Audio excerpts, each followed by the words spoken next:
आप जानते हो, क्योंकि हिंदुस्तान की फूड सिक्योरिटी में आपकी सबसे बड़ी मेहनत रही है। अगर हरी क्रांति हुई तो पंजाब के किसानों और मजदूरों की मेहनत से हुई थी, सही? आपने देखा होगा कुछ दिन पहले पार्लियामेंट हाउस में प्रेसिडेंट एड्रेस हुआ। राष्ट्रपति भाषण देती है और फिर जो लीडर ऑपोजिशन होता है उसका काम उस भाषण का जवाब देने का होता है। मैं लीडर ऑफ ऑपोजिशन हूं लोकसभा में, तो प्रेसिडेंट एड्रेस के बाद मेरा भाषण था। मैंने, भैया शांत हो जाए थोड़ा, मैंने भाषण शुरू किया और शुरुआत में ही मैंने एक सवाल पूछा। जनरल नारावाने जी हैं, उन्होंने एक किताब लिखी है। उस किताब में उन्होंने कहा कि चाइना के टैंक हिंदुस्तान के अंदर आ रहे थे। चीफ ऑफ आर्मी स्टाफ ने लिखा है, सेना के जो लोग हैं आप अच्छी तरह सुनिए, एक्स सर्विसमैन जो हैं आप अच्छी तरह सुनिए। नारावाने जी ने लिखा किताब में कि चाइना के टैंक हमारे देश के अंदर आ रहे थे। मैंने फोन लगाया रक्षा मंत्री को और उनसे पूछा मेरे ऑर्डर क्या है। रक्षा मंत्री ने जवाब नहीं दिया। उसके बाद मैंने नेशनल सिक्योरिटी एडवाइजर को फोन लगाया। 8 बजे टैंक आए। तकरीबन 9 बजे मैंने नेशनल सिक्योरिटी एडवाइजर को फोन लगाया, उनसे पूछा मेरे ऑर्डर क्या है, कोई जवाब नहीं। उसके बाद जयशंकर फॉरेन मिनिस्टर को फोन लगाया, टैंक अंदर आ रहे हैं, मेरे ऑर्डर क्या है, कोई जवाब नहीं। फिर दूसरी बार नारावाने जी ने रक्षा मंत्री को फोन किया और उनसे कहा देखिए मेरे सामने चाइना की सेना है, टैंक देश के अंदर आ रहे हैं, 2 घंटे से मैं सवाल पूछ रहा हूं मेरा ऑर्डर क्या है, जवाब नहीं मिल रहा है। आप प्रधानमंत्री से पूछिए, वो मेरा फोन उठा नहीं रहे हैं, उनसे पूछिए मुझे क्या करना है। रक्षा मंत्री ने फिर प्रधानमंत्री को फोन किया और रक्षा मंत्री ने प्रधानमंत्री से पूछा होगा कि नारावाने जी का फोन है, चाइना की सेना अंदर आ रही है, वो ऑर्डर चाहते हैं।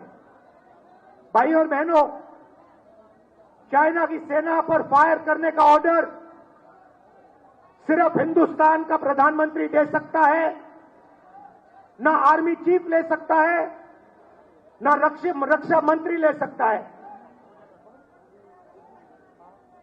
तो नारावाने जी ने प्रधानमंत्री से पूछा कि भैया हमें ऑर्डर दीजिए, क्या मैं फायर कर सकता हूं, क्या मैं इनको रोक सकता हूं। 2 घंटे कुछ नहीं जवाब मिला। उसके बाद प्रधानमंत्री ने नारावाने जी से बात नहीं की। प्रधानमंत्री ने रक्षा मंत्री को कहा, ऑर्डर नहीं दिया, ये नहीं कहा कि क्या करना है। नारावाने जी को मैसेज मिलता है, जो आप उचित समझो वो करो। मतलब प्रधानमंत्री ने अपनी जिम्मेदारी पूरी नहीं की, नरवाने जी को छोड़ दिया। नरवाने जी अपने किताब में लिखते हैं कि मुझे लगा कि मैं अकेला खड़ा हूं,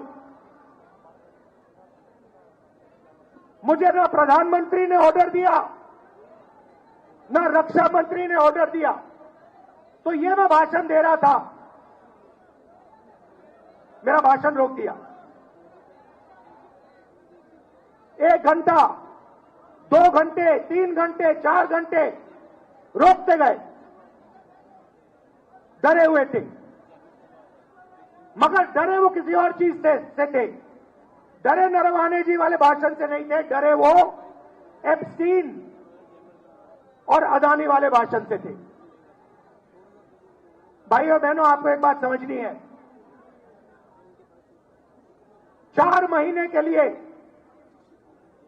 यूएस और इंडिया की जो डील थी वो रुकी पड़ी हुई थी,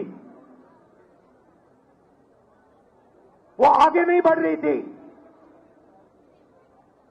एक्सपर्ट से मैंने पूछा, महीनों से मैं पूछ रहा था कि ये डील फंसी क्यों है।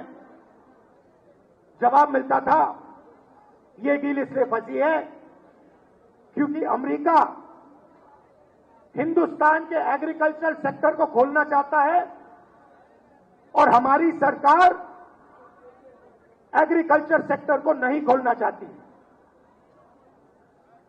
ये जवाब मिलता था। 4 महीने भाइयों और बहनों कुछ नहीं हुआ। जैसे ही मैंने भाषण शुरू किया, भाषण रोका, उसी शाम मेरा भाषण चल रहा था, रोक रहे थे मुझे, और हिंदुस्तान के प्रधानमंत्री का फोन जाता है। किसको जाता है? डोनाल्ड ट्रंप को जाता है। ये मैंने नहीं कहा, ये डोनाल्ड ट्रंप ने ट्वीट किया है कि हिंदुस्तान के प्रधानमंत्री ने मुझे कुछ मिनट पहले फोन किया है। तकरीबन 6 बजे शाम को प्रधानमंत्री जी डोनाल्ड ट्रंप को फोन करते हैं। ना कैबिनेट से पूछा, ना कृषि मंत्री से पूछा, ना राजनाथ सिंह से पूछा, ना जयशंकर से पूछा, सीधा डोनाल्ड ट्रंप को कह दिया कि मैं डील करने को तैयार हूं। भाइयों और बहनों, डील में हिंदुस्तान ने अमेरिका को क्या दिया, मैं आपको बताना चाहता हूं। सबसे पहले सोयाबीन, दाल, कपास, फल, बादाम, अखरोट, ये सारा का सारा अमेरिका को दे दिया है। हमारे किसान मैकेनाइज नहीं है, छोटे खेत है उनके पास।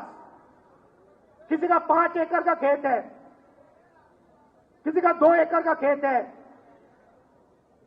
अमेरिका के खेत 500, 1000, 2000, 5000 एकड़ के होते हैं। उसमें पूरा मैकेनाइजेशन है। नरेंद्र मोदी जी ने एग्रीकल्चर सेक्टर का दरवाजा खोल दिया है। हिमाचल, पंजाब, हरियाणा, मध्य प्रदेश, महाराष्ट्र, राजस्थान, छत्तीसगढ़, ओडिशा, इन सब प्रदेशों के किसान बर्बाद होने जा रहे हैं। मैं आपको बता रहा हूं, नरेंद्र मोदी जी ने दरवाजा खोल दिया है। अमेरिका का माल अंदर आएगा और हमारा किसान बर्बाद हो जाएगा। यह काम नरेंद्र मोदी करना नहीं चाहता था, मैं जानता हूं, क्योंकि 4 महीने से वो इस काम को रोकने की कोशिश कर रहा था। हमारे कनेक्शन है सरकार में, ब्यूरोक्रेट को हम जानते हैं। हम पूछते थे कि भैया बाकी सब ठीक है, कृषि का सेक्टर तो नहीं खोल रहे हो। वो कहते थे नहीं खोल रहे। हिंदुस्तान का कोई प्रधानमंत्री, चाहे वो कांग्रेस पार्टी का हो, चाहे वो बीजेपी का हो, किसी और पार्टी का हो, एग्रीकल्चर सेक्टर को नहीं खोल सकता है। कोई भी प्रधानमंत्री नहीं खोल सकता है। तो सवाल उठता है कि नरेंद्र मोदी ने जो काम 4 महीने के लिए नहीं किया, उस काम को उसने 15 मिनट में क्यों कर दिया? यह सवाल है। यूएस डील में सिर्फ कृषि का दरवाजा नहीं खोला। मैं आपको थोड़ा इंटरनेशनल मामलों की बात करना चाहता हूं। देखिए, आपने देखा यूक्रेन में युद्ध हो रहा है, देखा। आप देख रहे हो कि गाजा में युद्ध हो रहा है, दिख रहा है आपको? युद्ध किसके बीच में है? लड़ाई किसके बीच में हो रही है? बताइए, आप बताइए। चाइना और अमेरिका के बीच में लड़ाई हो रही है। यूक्रेन में एक तरफ चाइना, रूस, दूसरी तरफ अमेरिका, यूरोप। गाजा में, ईरान में एक तरफ चाइना, ईरान, रूस, दूसरी तरफ अमेरिका। भाइयों और बहनों, आपको एक बात समझनी है। अगर अमेरिका को चाइना से लड़ना है तो उसे हिंदुस्तान की डेटा की जरूरत है। बिना हिंदुस्तान के डेटा के अमेरिका चाइना से नहीं लड़ सकता। क्यों? क्योंकि चाइना के पास दुनिया का सबसे बड़ा डेटा पड़ा हुआ है। सबसे ज्यादा डेटा चाइना के पास है। दूसरे नंबर पे कौन है भाई और बहनों? इंडिया। और शायद पहले नंबर पे हम हैं। हमारे पास करोड़ों लोग हैं। ये एआई की बात होती है। बिना डेटा एआई का कोई मतलब ही नहीं है। एआई का मतलब डेटा। डेटा किसके पास है? हिंदुस्तान के पास। पिछली सदी तेल की थी। सऊदी अरेबिया के पास तेल, अमेरिका के पास तेल, रूस के पास तेल, ईरान के पास तेल। 21वीं सदी डेटा की सदी है, डेटा की सेंचुरी है। डेटा किसके पास? आपके पास, आपके हाथों में है। जब आप फोन चलाते हो, व्हाट्सएप, ट्विटर, मैसेज भेजते हो, ये सारा का सारा डेटा आपका है, हमारा है, देश का है। ये देश की पूंजी है। ये 21वीं सदी में देश का फाउंडेशन है। और अमेरिका को इस डेटा की जरूरत है। भाई और बहनों, यूएस इंडिया डील में पीछे छोटी सी लाइनों में लिखा है कि हिंदुस्तान का पूरा डेटा नरेंद्र मोदी ने अमेरिका के हवाले कर दिया। आप समझिए कि हिंदुस्तान का पूरा डेटा नरेंद्र मोदी ने अमेरिका के हवाले कर दिया है। 20 साल टैक्स माफ किया अमेरिकन कंपनियों का। हिंदुस्तान का डेटा अब अमेरिका कहीं भी रख सकता है। अमेरिका में हमारा डेटा रखना चाहता है तो वहां रख सकता है। जापान में रखना चाहता है तो वहां रख सकता है। आप सोचिए, अगर सऊदी अरेबिया के पास तेल है और सऊदी अरेबिया ने पूरा अपना तेल अमेरिका के हवाले कर दिया, तो सऊदी अरेबिया के पास क्या बचेगा? अगर रूस ने अपना पूरा तेल उठा के अमेरिका को दे दिया, तो रूस का क्या होगा? तो पहली बात, कृषि सेक्टर का दरवाजा खोला। किसानों को खत्म किया। मैं जिम्मेदारी से बोल रहा हूं, तूफान आने वाला है। जब अमेरिका के अखरोट आएंगे, बादाम आएंगे, सेब आएंगे, दाल आएगा, कपास, सोयाबीन, तूफान आएगा। दूसरी बात, हमारा पूरा का पूरा डेटा जो हमारे देश का भविष्य है, वो पूरा का पूरा नरेंद्र मोदी ने दे दिया। तीसरी बात, नरेंद्र मोदी जी ने डोनाल्ड ट्रंप को गारंटी दी है कि हर साल हिंदुस्तान 9 लाख करोड़ रुपए अमेरिका के प्रोडक्ट्स खरीदेगा। समझिए, हर साल अमेरिका के पास हिंदुस्तान जाएगा और कहेगा भैया हम 9 लाख रुपए आपका माल खरीदेंगे। आप मुझे बताइए, अगर हिंदुस्तान अमेरिका से 9 लाख करोड़ रुपए का माल खरीदेगा तो हमारे small scale sector, medium scale sector, हमारी इंडस्ट्री का क्या होगा? खत्म हो जाएगा।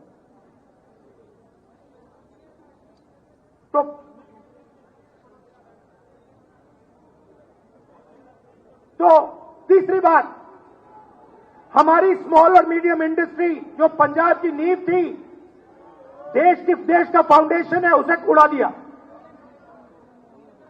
और चौथी बात, इससे आप और भी हैरान हो जाओगे कि नरेंद्र मोदी जी ने अमेरिका को कहा है कि जिससे आप तेल खरीदवाना चाहोगे उसी से हम तेल खरीदेंगे।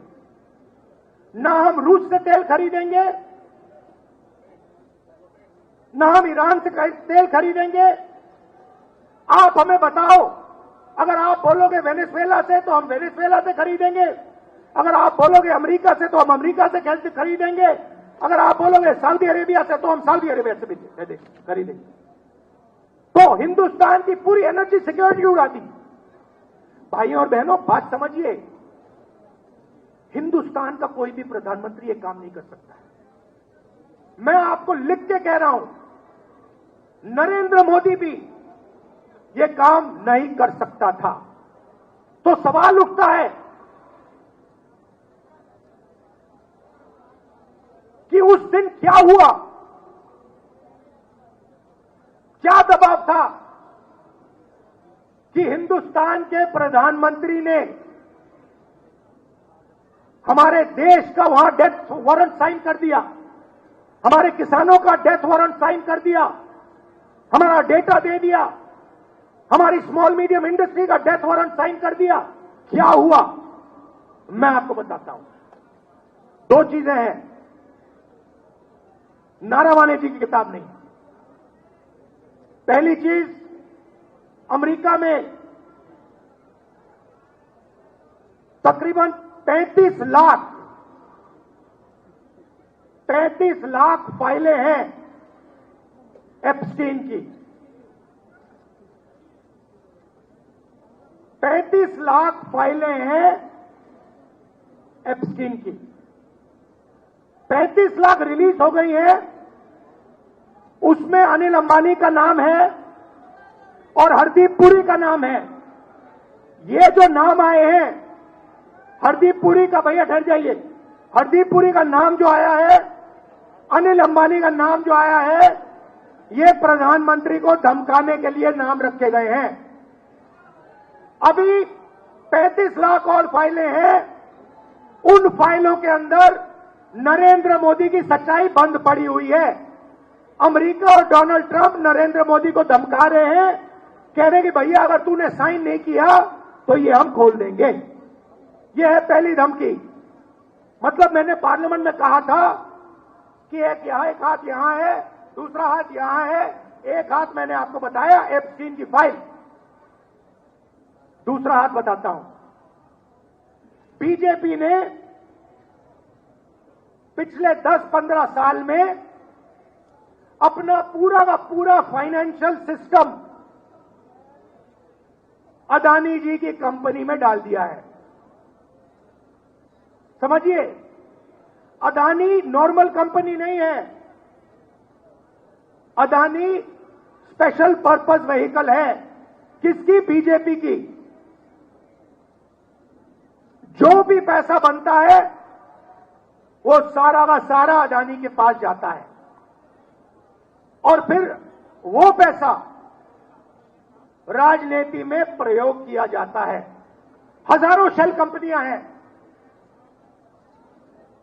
भाइयों और बहनों, अमेरिकनों ने अदानी जी पर क्रिमिनल केस लगा दिया है।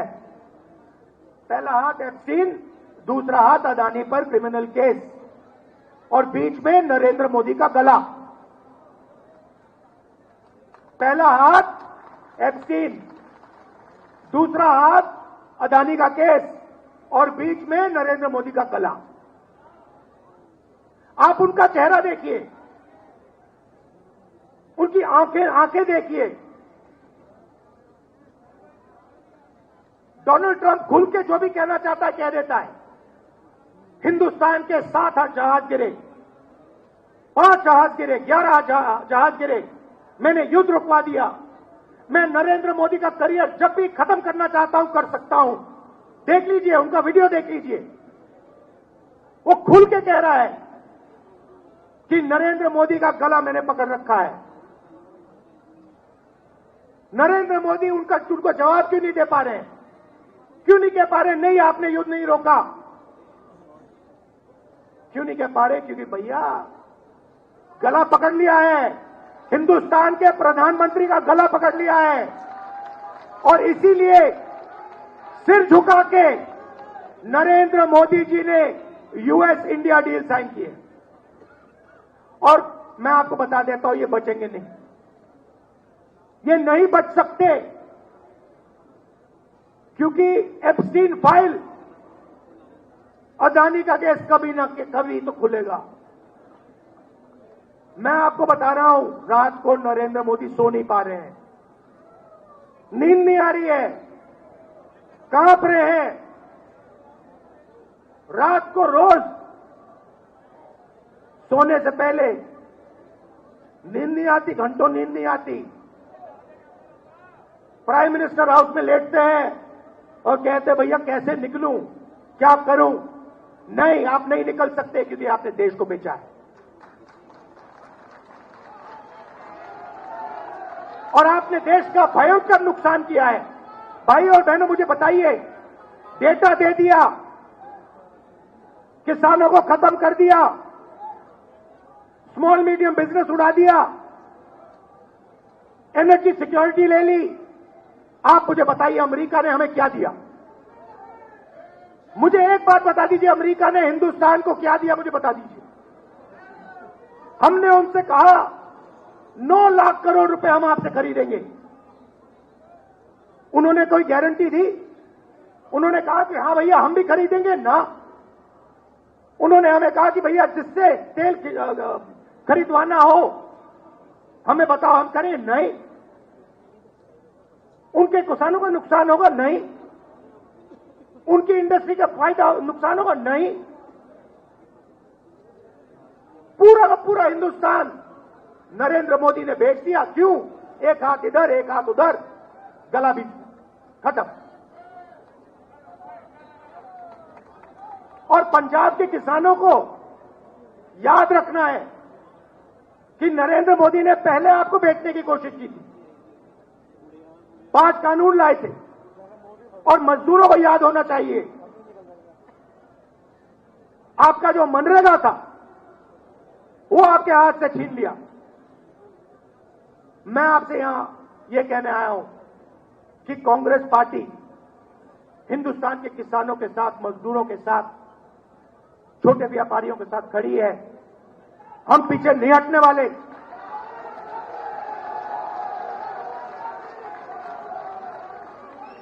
और आप देखना,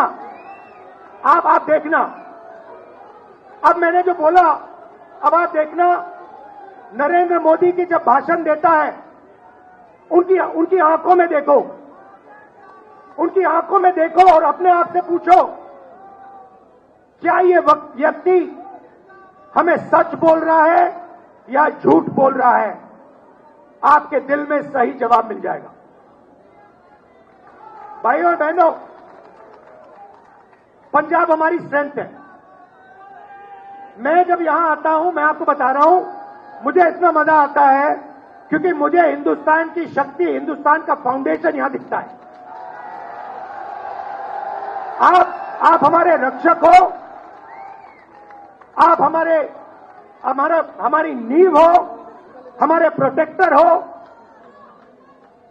और हम आपसे प्यार करते हैं।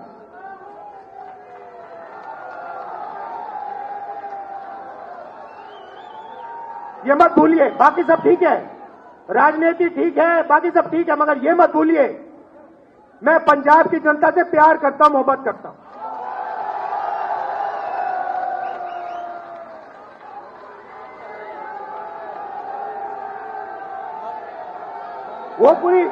वो पूरी बात है। अगर शायद कभी मैं किताब लिखूं तो मैं आपको गहराई में बता दूंगा,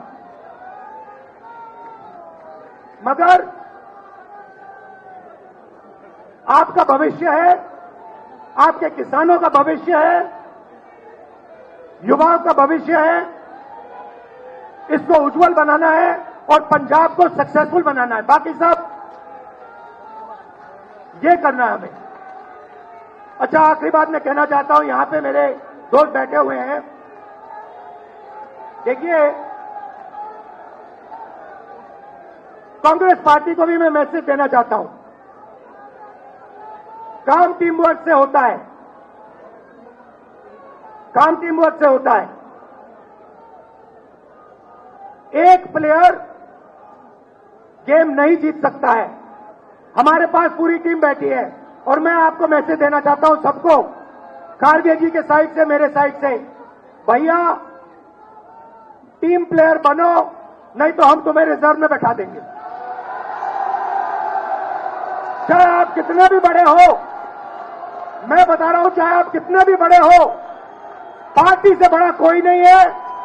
आप टीम प्लेयर बनो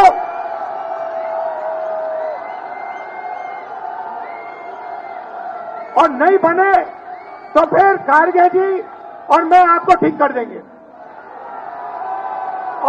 और ये जो सारे सीनियर नेता बैठे हैं, मैं इनको बताना चाहता हूं कि हमारी सच्ची शक्ति हमारे कार्यकर्ता है। ये जो है, ये हमारी सच्ची शक्ति है और जो भी होगा पंजाब में, इनकी रिस्पेक्ट करके होगा, इनको लेकर होगा, इनको शामिल करके होगा।